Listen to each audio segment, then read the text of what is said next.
Hello everyone, welcome back to My Creative Ego. So today we are going to be talking about gel print, gel printing, jelly printing, whatever you want to call it.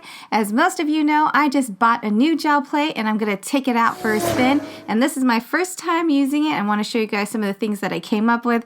I was watching some other videos and I was like, wow, this is pretty cool. You can pretty much use almost anything on here, including the kitchen sink. Well, maybe not the kitchen sink, but you will want to use that to wash off all your supplies. So I'm going to be using some dilutions paints, some acrylic paints, and these acrylic paint pens. So let's start with this because I thought the acrylic paint pens were so much easier and cleaner to use. And if you don't really have any design in mind, just start flicking the pen on here, but gently, because this is a really soft textured plate and you do not want to puncture it. So just lightly flick your pen, and as you can see, one side I only did one stroke of my brayer, and on the other side I did 2 strokes of my brayer, and you can get different type of textures just by rolling your brayer over that. I knew for a fact that today I really wanted to make a whole lot of crafting mess on my table, so of course I equipped it with some things so I wouldn't have to do too much cleanup later on. And I should say that coming along with me on this gel printing adventure is going to be my leftover scrap pieces of mixed media paper, as well as my duplicates of all of my stamped images, because we're going to be making greeting cards. We're going to make all of these and put them to good use, right? So let's get back into this gel printing adventure. Yeah! If you don't know what to do with these acrylic pens, think back to your elementary school days and just scribble on it like I'm doing here. When you get your brayer, go over that and it comes out with such a beautiful background that you can use with your stamps. So one thing you want to keep in mind when you're using the acrylic pens are that they dry really, really fast. So if you can, add a little dab of acrylic paint, because what happens is if it dries too fast and you don't get to it, it's going to stick onto your brayer and pretty much erase what you just did. But if you add a little bit of that acrylic paint, it kind of gives you that really smooth surface so that you can transfer it onto the paper like you see here. So I'm actually just creating all of my gel prints first, and then I'm finding stamps that kind of match it. Like this one right here, I'm really surprised. I bought this last year. I didn't color it the way that I wanted to, and so it didn't really work with the project that I was working on at the time. But as you can see, the colors kind of like really, really match this gel print that I just made. So I thought that was cool. And then we have stencils, which is probably one of the more obvious ways to use your gel plates, but I wanted to talk about this a little bit more, especially because a lot of you who might be watching are really new to gel plating like I am, and it's actually a really fun process because I do collect stencils and I rarely use them, so this is a really great way to do that, to make all of these really unique backgrounds. No two are going to be identical, but the fact that you can kind of keep reusing the plate without having to clean it is actually really, really cool. So let's go ahead and get started with this particular method. This is where I added in the dilutions paint, and a little goes a long way, and it's such a beautiful color. It's actually called crushed grape, and you just basically put a little bit on here, roll that out, and then add on your stencil. And then I added a little bit of gold. Once again, you really don't need to put too much paint on here. Once you roll it out, it kind of just like covers the surface like you need it to, and this is what the completed card looks like. Next up, again, is one of the greatest selling points I think for the gel plates is that you don't have to clean it after every use, because I'm just going to add on some blue acrylic paint onto this and brayer that on. I'm going to add my stencil and my pink paint, and as you can see, when you put that all onto paper, you kind of still get that little bit of the purple that you used earlier, the blue and the pink. So I'm on my third print, and again, I want to emphasize that you do not need to clean the plate in between, so I'm just adding on some lavender paint and my stencil and some green paint. So again, don't be scared to go from a dark colored paint like purples and blues to something light like this lavender. Then you're going to probably get to a point where you really want to start with a new clean slate or clean gel plate, and that's super easy to do, especially in the middle of your craft room, because you're just going to need to put some wet wipes over this and wipe it all down, and then you can start off with a new base coat like I'm doing here. I really love the black and gold type motif, so I'm going to add that onto here. You can also play around with your stencil position.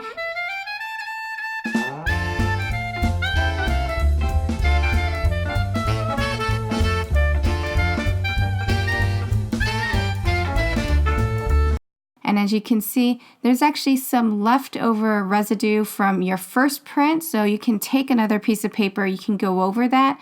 The first time you roll the brayer over it, it looks like the original pattern, but keep going over that as many times as you want, and then you're going to see that it kind of picks up again that gold and that black, and now it starts to have like that patina type effect to it. And since the brayer retains a lot of the paint, I don't even have to add more paint if I don't want to. I can just go over this again with that same brayer that I had earlier. And this time around, it's actually picking more of the gold up. So the first one had more of a darker patina. This one actually has a lighter patina because you still kind of get the black and the gold.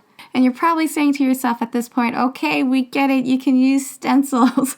I just wanted to show one more item with this using the London Blue Dilutions paint and gold. And this is actually a Heidi Swapp stencil. I should really give it credit because I'm using it so much. So this is the Heidi Swapp stencil, and I wanted to show you something that I learned from one of the wonderful comments that were left on a previous video, is that when you go over this the first time, that's the original print, and as you can see, the colors are a lot more prominent in this picture.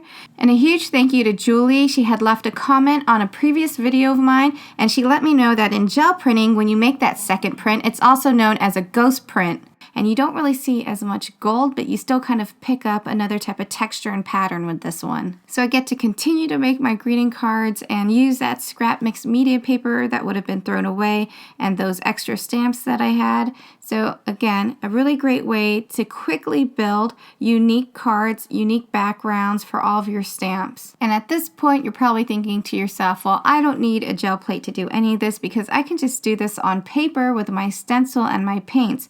And I would say, yes, you could. It's just that it takes up a whole lot of paint. And as you can see here, the brayer doesn't really help me with covering the surface. I have to use my paintbrush on this, and it is using quite a lot of paint. And with the gel plates, I only had to do like a few little dots of paint, and it covered everything because that surface is so smooth when you put the acrylic paint on that everything just kind of glides and covers it. So again, you can use paper. It's going to take much more ink, and then you don't get really all those really nice effects where all the colors start to blend in with one another.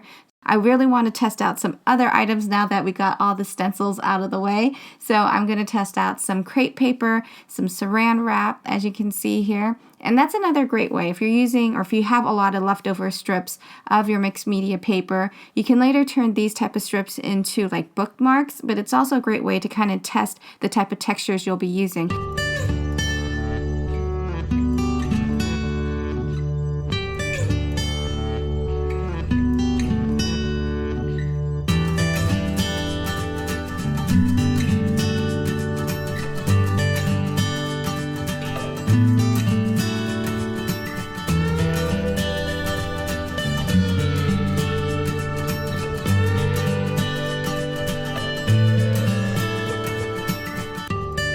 So from this alone, I can already tell that I love the effect of the crunched up saran wrap around it. It kind of reminds me of water. So I figured, why not make a water scene? I wanted to make something that was kind of like, you have the sand, which is represented by the gold. You have like the water and the two tones where you have the lighter, kind of like greenish blue, and then you have the dark blue.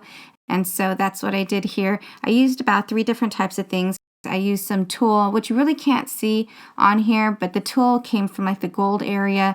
I used that really thick string of yarn, and that just kind of made this like one mark right here, as you can see through the paper. And then the saran wrap that was just kind of crunched up, and that kind of really made that like water effect to it. So really love that. And now that it's on paper, you can actually really see where all these different types of elements made these textures. I really love that saran wrap effect because it really makes the water look like it has some sort of movement to it. And then where you see this little line right here, that's actually where the string came in. And I don't think the tulle really made too much of a difference, so that's what I put right here. I just cut off a little piece. And as you can see, this is the tulle that I was using. And because it's a really beautiful background, you don't really need to put too many pieces to this. So I just decorated it with some palm trees and the word aloha. And I'm still working on part 2 of this video. So if you haven't already, please don't forget to subscribe and hit the bell if you want to be notified of all of my new videos. But on the second half of the video, I really wanted to kind of test out a few other elements like writing on my gel plate, using other things like paper borders, doilies, things like that. Please stay tuned for that, and don't forget to subscribe if you're new to my channel and enjoy the video. Thank you so much for watching, and I hope you all have a very wonderful day.